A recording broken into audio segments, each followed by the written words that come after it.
story of Moses. The Israelites go through the Red Sea. Pharaoh, who pretended himself to be the god of Egypt, confronted God, but it was in vain.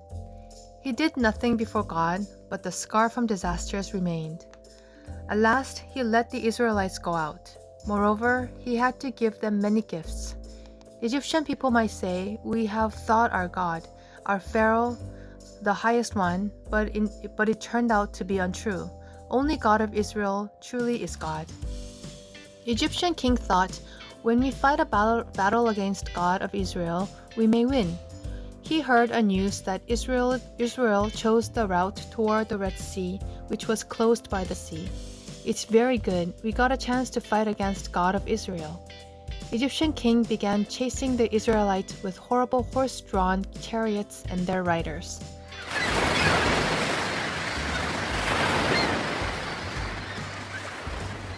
Meanwhile, the Israelites encamped by the sea.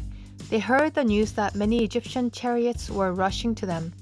In fear, they cried out to Moses, "Weren't the cemeteries large enough in Egypt so that you had to take us out here in the wilderness to die?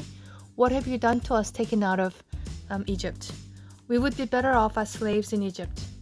Moses spoke to the people, "Don't be afraid. Stand firm and watch God do his work of salvation for you today." In fact, the Israelites made little contribution for their exodus from Egypt. They only resented and feared whenever they faced difficulties. But now God imposed them a mission in front of the Red Sea. The mission was not about fighting against the Egyptian army, nor about fleeing from them. Only with faith they could do the mission, to walk forward through the sea with faith.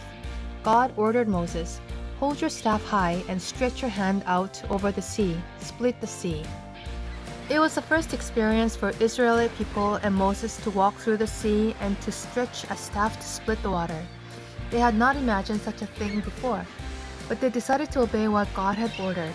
Moses stretched his arm and the people walked into the sea, and then something amazing happened.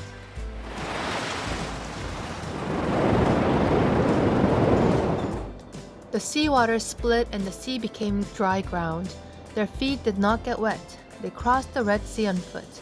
God opened the way only for those who walked in faith, and for the ones with the staff of faith.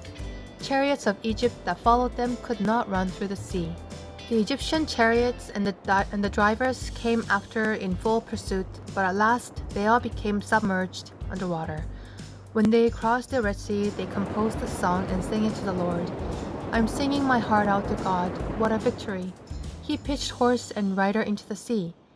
Nowadays, we also sing this song, and it tells us one thing: God makes the way that was closed for the ones who walks in faith.